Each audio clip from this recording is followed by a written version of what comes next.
Sanibonani, igama lami nguNandi. Udaba lami lokuqala ukuhlangana nenzuza liyaqhubeka.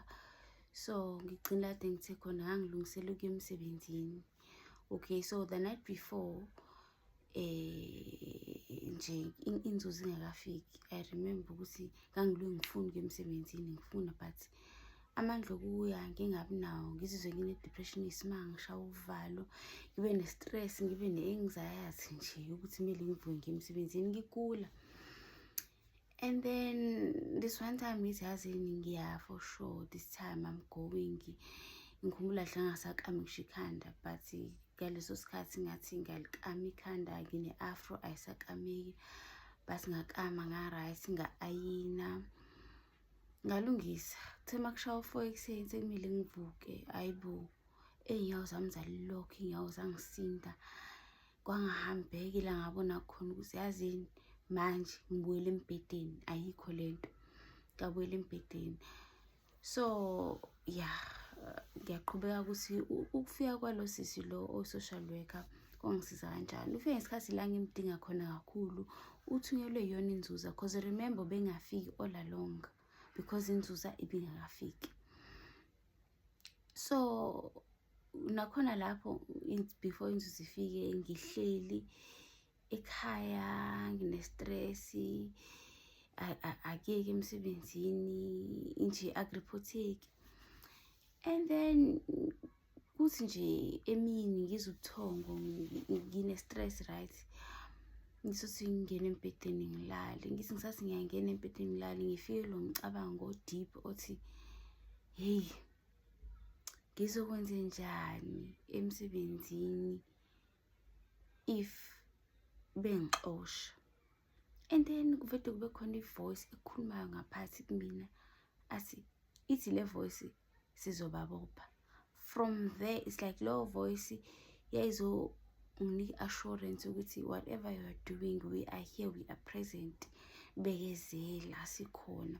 Ngathemba leyo voice kangokuba asisefikile lo sisi-ke angisizeke ukuthi angihambe ngiyobona nodokotela, uzongicreate-ela i-report, uzongibhalela, uzongisupporta because uya-understand. And luckily uNkulunkulu mkhulu because even nayo sisi une-calling, nayo unabantu abadala, so she understands the journey. So abantu abadala angeke baze bakulahle, bayokufaka endleleni nabantu abazokusiza, lokho esikubiza ukuthi ama-destiny helpers, yabo, abazokusiza kokuhle. Even though noma esengikufundile endleleni ukuthi bakhona abantu abama-destiny helpers abenza okubi kuwena, those are your destiny helpers because the time benza okubi, you are learning something, they are bringing you closer to your journey.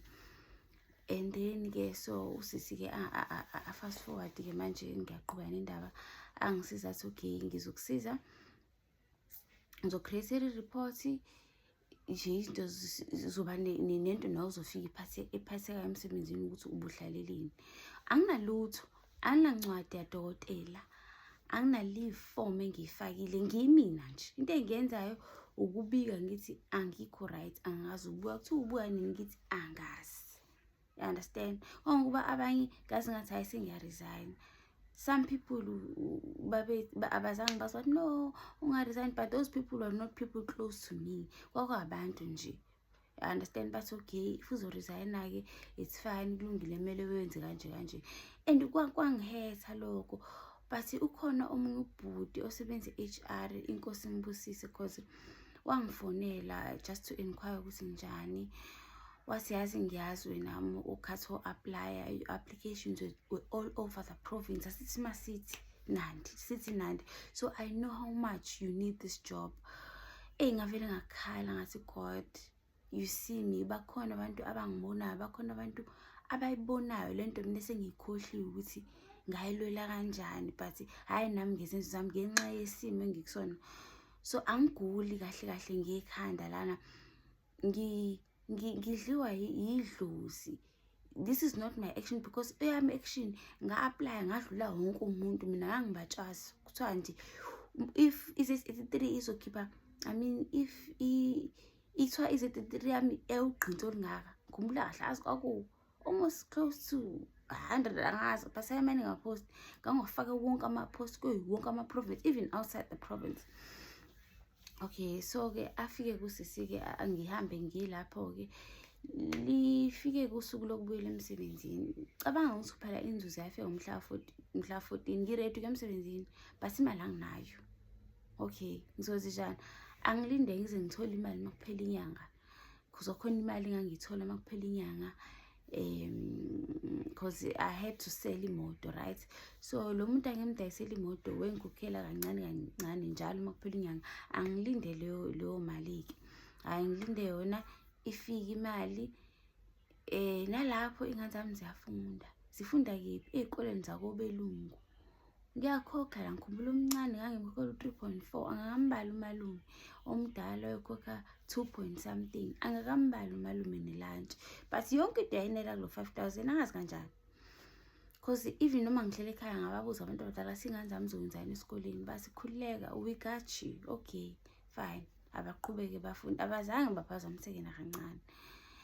So ngibuyele-ke emsebenzini-ke sengithola imali month end. Mangibuyela imali encane, ngicela ukutshela ukuthi abantu abadala babeyiletha imali from ngiyile emsebenzini, babeyiletha. Kaqala nje ngasuswa i-treatment engiyitholayo from abantu ematekisini, abantu endleleni. Hayi bo, people are looking at me different. It's like ngiyaglowa, ngiyashayina. Hayi bo, I'm getting attention I never used to get. This attention ngisayithola even namhlanje, ayijwayelekile, ihlukile.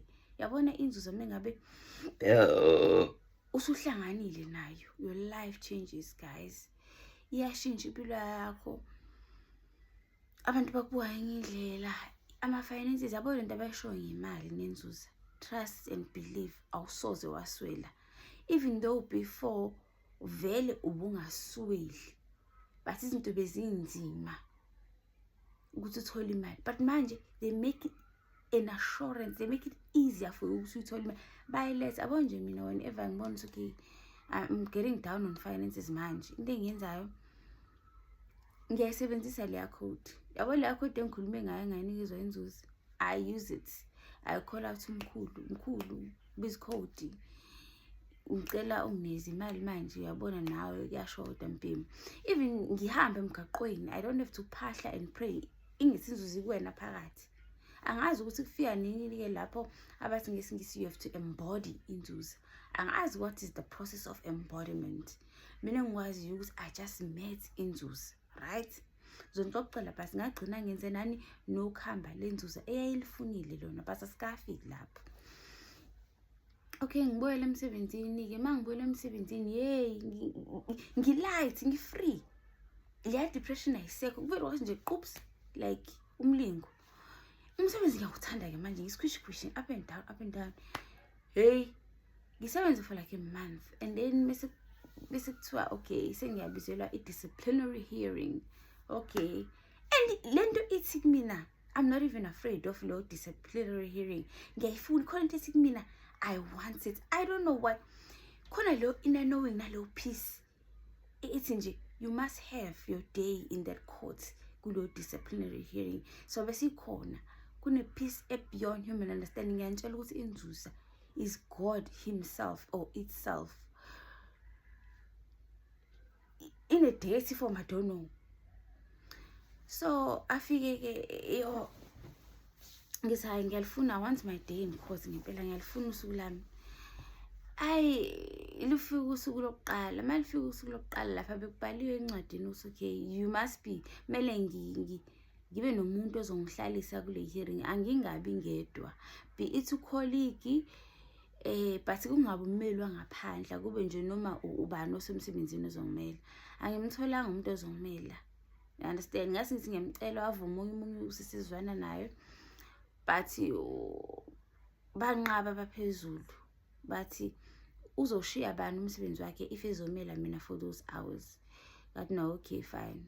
Angizange ngingali mangitshela uma wami uphole ngalendlela xa ukwenza. Hayi kuthiwa i-meeting izoba virtual, which means isoyenza online.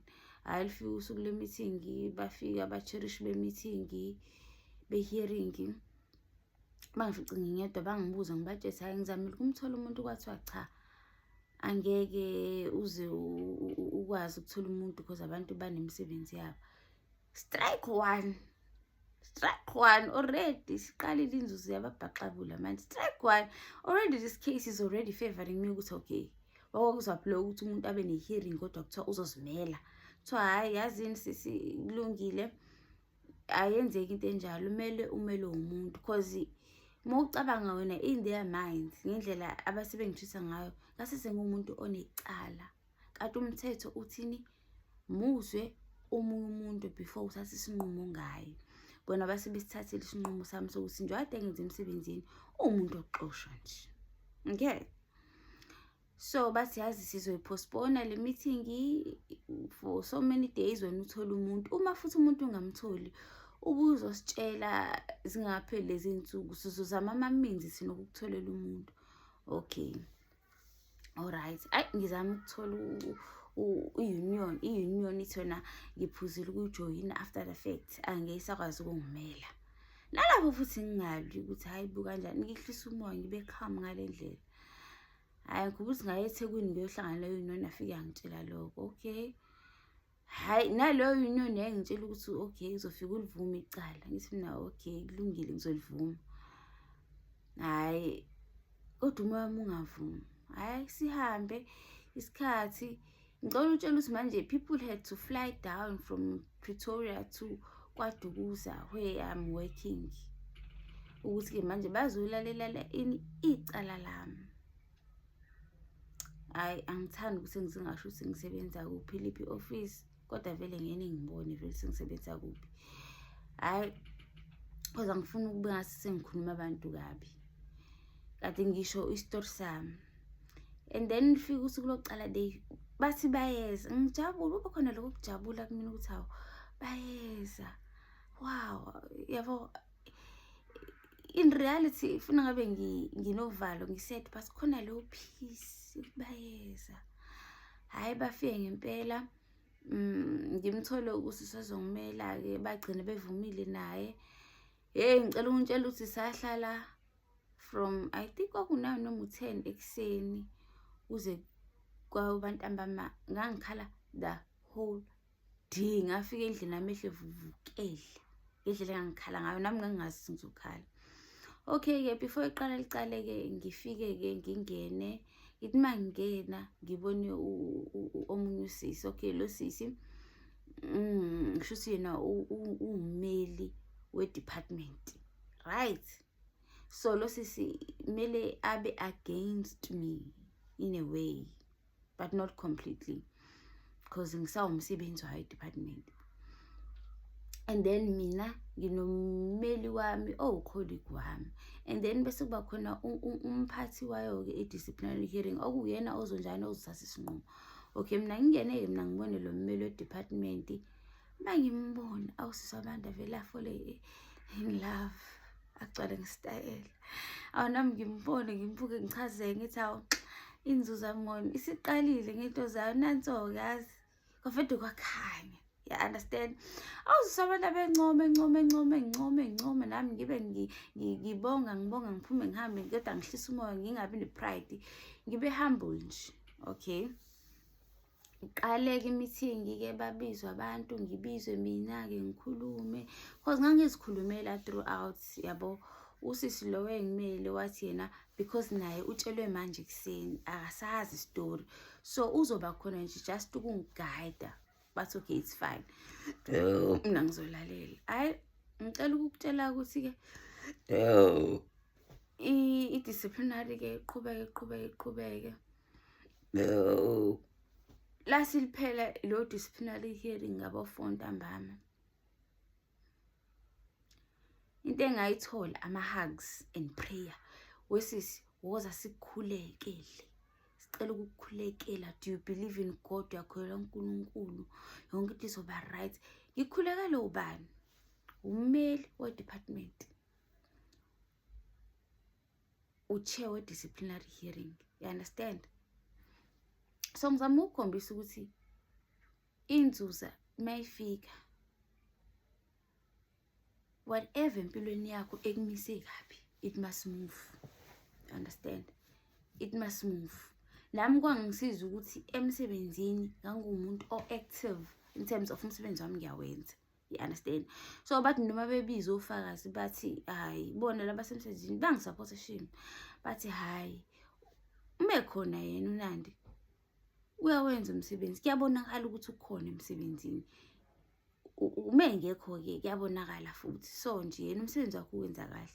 So irecord lami laba right ukuthi ngumuntu olalelayo owenza umsebenzi. So nami angizange ngizenze izenzo ezizokwenza ukuthi inzuzo yami ifuna ukuphakama ingilekelela, ingalekeleleki ngenxa ye bad attitude. Nanokuthi khona lapho kwi disciplinary ngangikhombisa iremorse, ukuzisola. You understand? But oyephathi balekile engihlekisayo, engichazayo. Angazi ngasithatha lesa sibindi. Engisiphela isenkantolo la. Uma ubuzwa ke wonke ama-accounts akho. Wonke ama-accounts o8 izwana usingathini. Ngapleada ngathini. Ngasi not guilty. Kwase account 2 ngasi not guilty. Kwasofika 8 ngasi not guilty. Ngasi hey, ngasi nganesibindi. Ngithatha lesibindi. Kodwa angihambi ngedwa. So ke kwanjalo ke bahamba ke isinqumo ke saphuma within a month because asiphuma same day. Saphuma ke isinqumo nkosiyami sithi uNandi is not guilty ko wonke ama-8 counts. And siyacela ukuthi office nabaphathi bakhe bamsize ekulungiseleni izinto zakhe zasemsebenzini, okulungiseni record lakhe like ama-leave forms nani. Okay. So lento ayikho mayelana nokuthi i-meeting ihamba kanjani. Lento imayelana nokukhombisa inzuzo ingenelela kanjani empilweni yomuntu. Inzuzo mayifika empilweni yomuntu engithi uzalwa nayo isuke ikwembethe. You understand? Mayikwembethe lenzuzo le impilo yakho musamncane iba difficult. Mina yami difficult angeke ngisikhulumele mina. From ekuzaleni kwami, ukuzalwa kwami kwabanzima. But angifuni ukukhuluma kakhulu, ngizothi highlights ngoba kuzoba yenye topic ngolunye usuku. But kuba nzima, ukukhula kanzima, but kukona lokho mzima. Zikhona izinto okuphunjula kuzona uba uphunyuka bemphethe. Uzibuze na uthi hayibo sengimdala ngaphunyuka kanjani lapha. Neminyango ongena kuyona, ungena kanzima, umncane. Ungene kubophile kodwa ungene. Awungeni wena kahle. You understand? Ungena wena la kuthiwa awungenwa khona. Njengoba leshizo izwi kaNkulunkulu noma ingoma ethi angazi ngaphunywa la ngaphunywa khona, ngangenwa la uba njalo. Uba nalo light ohamba nayo isibani ekuvulela iminyango evalekile. So sihamba isikhathi inzuzo zami sifuna ukuzazi ukuthi khona ekuphuce yonke into. Njengade ngisho ukuthi mina ngangiswele ngishishuma. Ekuphuce wonke onako ungabi nalutho. Uqaleke manje ukuphupheke manje. Musu uphuphake manje usuyasukuma manje uyohlola izinto. Uthi hayibo kwenze njani?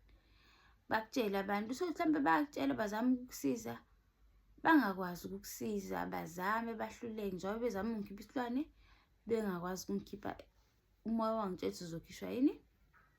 Uzokhishwa ithina noma wena. Njengoba mina ngaphupha isilwane ngikhishwa. Isilwane mina ngakhishwe ephupheni kodwa ngisazoxoxa kahle isilwane ukuthi kuze kufike ephupheni kwaqalephi. Alright? So angazi ukuthi nifisa ngikhulume ngani noma nifisa ngikhulume ukuthi isilwane sakhishwa kanjani. Noma mhlawumbe nifisa ukuthi ngikhulume ngokuthi kwenzakalani bongabe uzisola ukuthi uhamba nomoya wenzuzi. Uyabo? Amapha ama-symptoms uphila kanjani? Kuba buhlungu uphi? Angazi kodwa ngase ngiyayivala ke manje. Angazi makhona ngikhohlwa soqhubeka. Angithanda ama-video abe made ngoba ngumuntu ovukayo kamlungu kumele ngilungise ekhaya nani. Kodwa nje engifuna ukusho ukuthi i-journey yenzuzo ayona i-journey elula. Ukuze ufikele la ufuna ufikele khona kumele unqobe udlule ezimeni eziningi.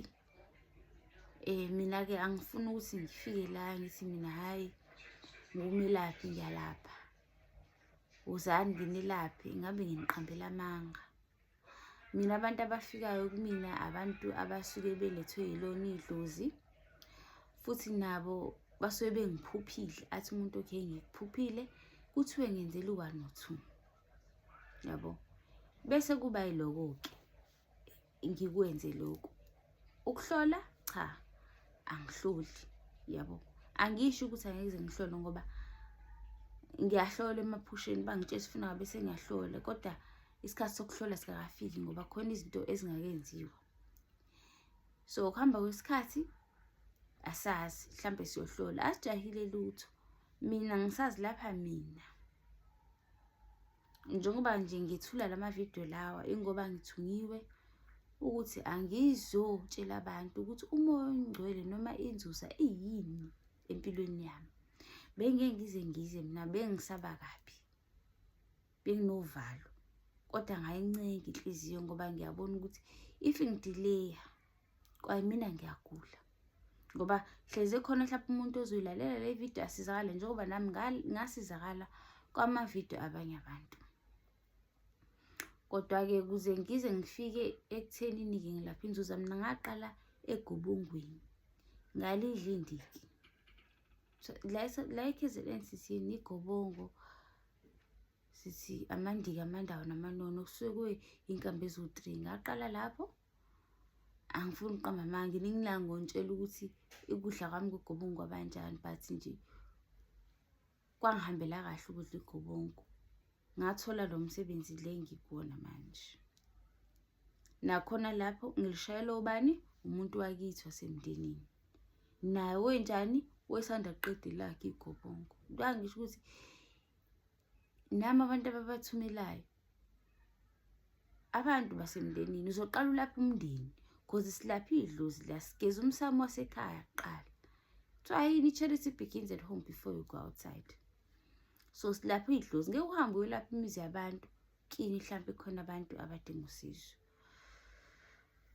So yeah, ngiyabonga ukuthamela. Ngiyacela ukuthi-ke uma kukufikela ukuze le video ifike kwabanye, mhlambe ulike, ucommente, noma usubscribe, noma ushare, ngoba mangibheka lo moya ngihamba nayo uthi angitshela abantu, okusho ukuthi khona abantu kumele bezwe, asazi ukuthi ubani. Siyozwa ngaleso sikhathi ngoba abantu bazolalela ukuthi ngithini, ngoba akukho engizokunika kona. Ngizoza ngikuhlole, oza ngikushayela igobongo, oza ngikulaphe. Yebo, igobongo ngiyakwazi ukulishaya, njengoba ngithi ngiyabashayela abangibonisiwe, you understand. Lihambe kahle, you understand. Khona nje omunye elimhambele kahle ukuthi ngisakhuluma kakhulu, kodwa kuhle indaba zabantu. Nawe engibonisiwe owasemndenini, yabo. So siyabonga kakhulu, thokozani, nibe nobusuku obuhle. Amen.